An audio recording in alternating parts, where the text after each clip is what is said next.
What will be your life after the thyroid surgery?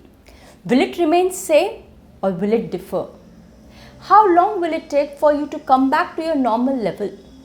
After the surgery, what you can do and what you cannot do? What will be the short term and a long term changes after the surgery in your life? Will this surgery reduces your life expectancy? Do you have all this question in mind? If yes, then stay tuned with me because we are going to discuss that in our today's topic. Namaste. My name is Dr. Tanvi Mayur Patel. I am an endocrinologist, a hormone specialist doctor from Mumbai, India. Now before I begin this video, one important information. If you want to watch this video in Hindi language, then on the I button and in the description box there is a link. If you click on that link, then this video will be played in Hindi language for you. अगर आप इस video को हिंदी भाषा में देखना चाहते हैं तो ऊपर आई बटन पे और नीचे डिस्क्रिप्शन बॉक्स में एक लिंक है. अगर आप उस लिंक पे क्लिक करेंगे तो इस वीडियो को आप हिंदी भाषा में पाएंगे. Okay, so let's begin our today's topic and that is a life after the thyroid surgery. Okay, see, thyroid surgery is one of the very commonly performed endocrine operation, and there are many reasons why we perform this surgery. Okay, so it is not that this surgery is an unusual surgery. However, this surgery is considered one of the major surgery, and that is the reason why it is important for you to know that what will be your life after the surgery. See, immediately after the surgery, you will need some time to recover. However, the recovery is usually very fast. Okay, the recovery depends on many reasons. It depends on what was the condition for your thyroid surgery. Secondly, what kind of a thyroid surgery was performed. Whether was it a total thyroidectomy wherein we removed your entire thyroid gland, or whether it is a partial thyroidectomy where only a small part of your gland was removed. It also depends that what kind of a procedure was performed. Whether it was done via conventional route or whether it is done by a latest scopy wise surgery. Okay, it also depends on your general overall health. For people who are young, who do not have any other health problem, the recovery can be faster.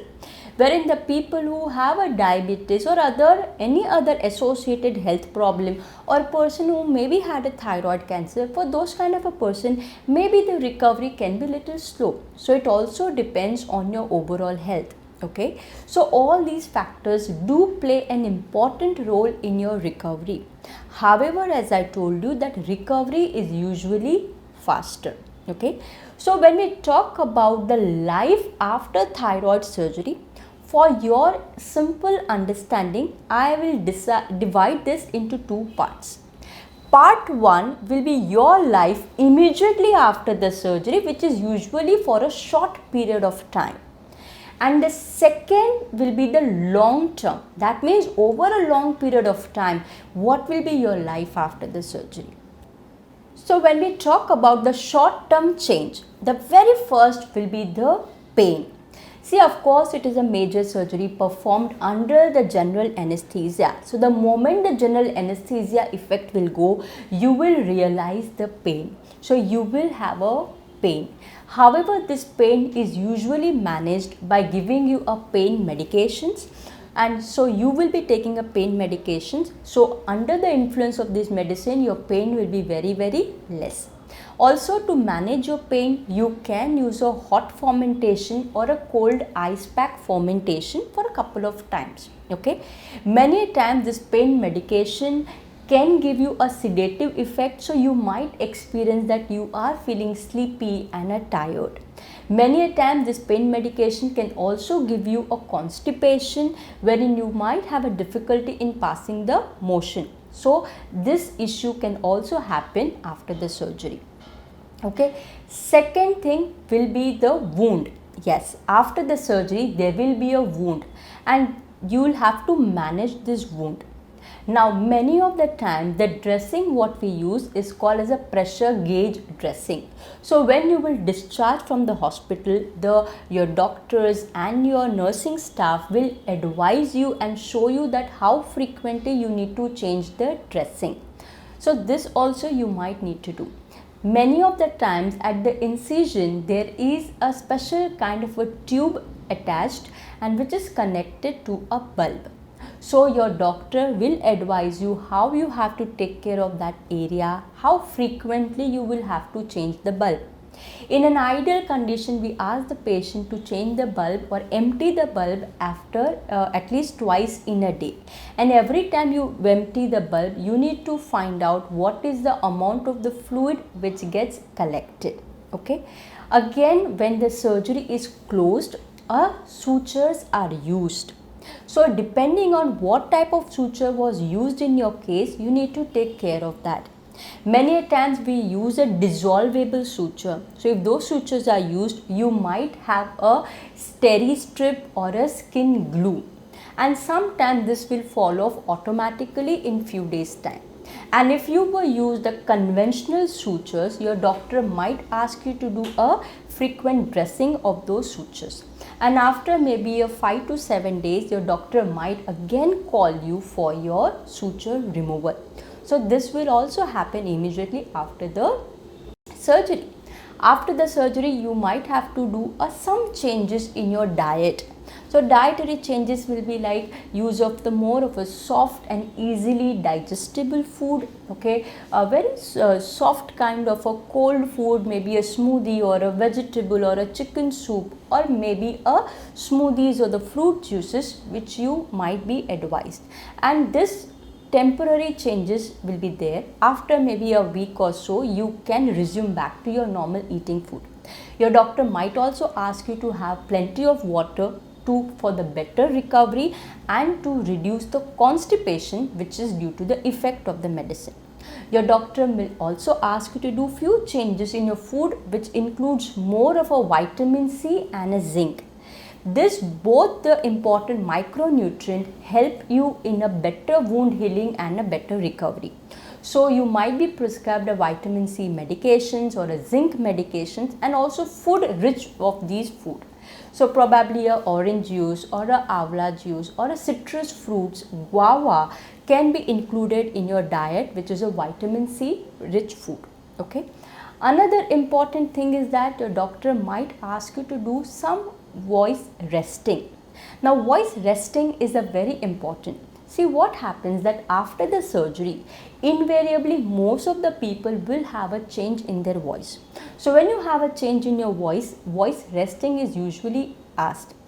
Okay, so you might find that immediately after surgery your voice has changed, it has become more hoarse and a coarse voice. You might feel tired after talking and you will be able to talk little less. If this happens to you, do not worry, this voice change will recover over a period of time. Now this voice change usually happens due to many reasons. During the surgery, the kind of anesthesia which is used can also give you the damage to the nerves which supplies to the voice box area, that is the vocal cord. So that can also be possible. During the surgery, there can be an internal inflammation which can happen. During the surgery, when we use the cauterization, which we usually use to reduce the bleeding while surgery, all this can cause a damage to the nerves.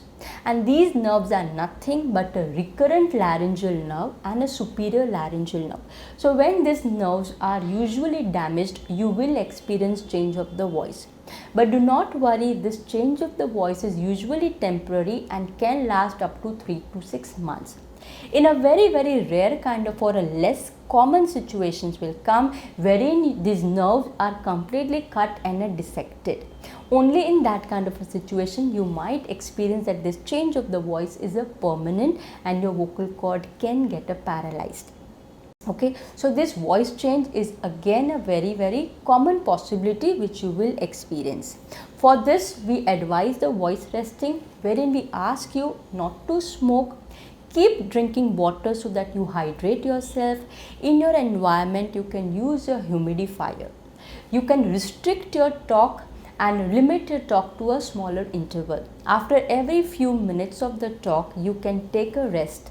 Okay, and if you are a professional singer, you might need to wait for few months to resume back to your work. If at all you are talking, we advise you to do not speak very loudly and keep your talk to minimum. We also ask you to reduce your voice usage in terms of many people have a habit of using a voice for many other reasons, like they have a habit of a throat clearing, coughing, belching. Okay, all these extra use of the voice can also be avoided. So the voice resting is what you need to do after the surgery. Okay, another important thing, after the surgery you might find that for few days your doctor will ask you to restrict your physical activity, especially lifting the heavy weights will be asked not to do. Okay, so you can resume your exercise after few weeks. Okay, another thing is that you might have to change your bathing for a few days. See, after the surgery, yes, you can take a shower, okay, wherein you are going to rinse the body. However, we do not advise you to take a bath, especially sitting in a swimming pool or sitting in a bathtub. So that kind of activities can be restricted for few days. You will also have to restrict your driving. Now again, this is for two reasons. What happens under the influence of the medication, many a times you will be under the sleepy mode and sedated. So that can be a problematic, especially if you are using any kind of a mechanical work. Secondly is that during the driving, what happens, we unintentionally move our head and a neck area. So that can also cause a strain to your wound. So this also has to be addressed. That's the reason why you will be asked to avoid the driving for few days. Okay, after the surgery, you might have to change your sleeping posture for few days, and again in that case you will have to use maybe around 2 pillows underneath your head area, so that your head remains in a 30 to 45 degree position, and this will help you in a faster recovery. So these are the certain exchanges you might have to do. After the surgery, we will also advise you to do certain neck rehabilitation exercises which will help you recovery from the neck stiffness, which is again a very common complication. By the way, what are these neck stiffness exercises which you need to do? I have made another video, so you can watch that video for you to understand better. Okay, another thing which you will experience is a change of your calcium level. Now see what happens, that just very close to our thyroid gland we have another 4 small gland called as a parathyroid gland. These parathyroid gland, they help in maintaining our blood calcium level. So when we remove your thyroid gland in the surgery, invariably this parathyroid gland also gets removed. And because of that, your blood calcium level will start falling down, and this we call it as a hypocalcemia. So if hypocalcemia happens to you, you might experience a tingling sensations, especially over your mouth and your lips area. You might also experience a numbness, especially in your hands and feet. You might also have a muscle cramps, anxiety and a depression, just to tell you a few. So these all symptoms can happen to you. However, again these symptoms are temporary, and that is the reason why after the surgery your doctor might also give you a vitamin D and a calcium medications. So these are the temporary changes which you will experience immediate after the surgery. Okay, the most common is a long-term complication of the surgery is one, and that is a hypothyroidism. So when you say that 2 years, 5 years down the line, what will be your life after thyroid surgery? Again, that is a hypothyroidism. Now, what is a hypothyroidism? See, hypothyroidism is a condition wherein your blood level of a thyroid hormone, that is T3 and T4, is less than the required range. Okay. See what happens during the thyroid surgery, we remove your thyroid gland, and because the thyroid gland manufactures and produces this T3 and T4 hormone, the production reduces and that leads you into hypothyroid condition. Now, whether the hypothyroidism will happen or it will not happen, whether it happens to a milder level or to more a severe level, it depends on your surgery. So let's assume that if you have undergone a total thyroidectomy where your entire thyroid gland was removed, you have a very high possibility of landing into hypothyroidism, maybe at an earlier stage or maybe in a more severe stage. And in that kind of a situation, you might need little higher dose of the medication. On the other hand, if your thyroid gland was removed only a small part, in that kind of a situation, there can be a possibility that you might not need a thyroid replacement medications. And if at all you will need, that will be a very small dose. So again, it is depend on your status of your thyroid gland after the surgery. But yes, hypothyroidism is one of the very common complication or which is you have to deal with. But do not worry about it because this condition is very easily managed by using a one small pill of the thyroid hormone. And this you usually have to take on a everyday basis for a long period of time and probably even a lifelong. Okay. And how do you need to take this medicine? That is also very important. By the way, I have made another video on this topic also wherein I have spoken about how to take a thyroid medicine in a correct way. So you can also watch that video. After the thyroid surgery which is done, you might experience certain body symptoms of your hypothyroidism. Now these symptoms can be variable. It can range anywhere from feeling fatigued, weak, tired, unable to lose weight or a gaining weight, a hair fall or changes in your skin texture. You might experience the changes of your monthly regular menstrual cycles. If you are planning for pregnancy, you might experience difficulty in conceiving. So these all common symptoms which can happen if your hypothyroid condition is not addressed correctly. But once we manage it, usually these symptoms go away. So this is a one lifelong complication. Second, a very common outcome of the surgery which remains for a long period of time is a scar after the surgery. So see, again the scar depends on what was the extent of the incision which was taken. Usually the incision is of 1.5 to 3 inch. But again the incision varies from the extent of the thyroid gland removal. If your entire thyroid gland was removed, probably the scar can be bigger. Again, it also depends on how good was your wound healing. So if you have taken enough sufficient vitamin C and a zinc, wound healing will be better. Okay. It also depends what kind of a surgery was performed. If we use a conventional thyroidectomy, the surgical scar mark does remain. However, nowadays we do have a certain other technique like a transoral. So if those kind of a technique was used, you might not even have a scar mark. Okay. The scar mark also depends that how you have taken care of your wound after the surgery. See, usually to avoid the scar mark, your surgeon will take a precaution of using the incision over your normal natural skin crease. So after the surgery, the scar is not cosmetically visible. Okay, but however, to reduce the visibility, we always advise you that you must use a sunscreen and prevent yourself getting exposed to the sunlight, because this can lead you into a lot of tanning and your scar can be visible. To prevent this, we might also ask you to use a special kind of a silicone band-aid which will also reduce the appearance of the scar mark. Okay, and if you have a keloid kind of a formation, in that case sometimes the within this scar mark there can be used a special kind of a medication which will reduces the appearance of this keloid. Alright, so these are your common problems which will happen to you after you undergo the surgery. However, If the surgery is advised in your case, you must undergo the surgery. By the way, what are the reason for the surgery? I have made another video wherein I have spoken about the indications for the surgery.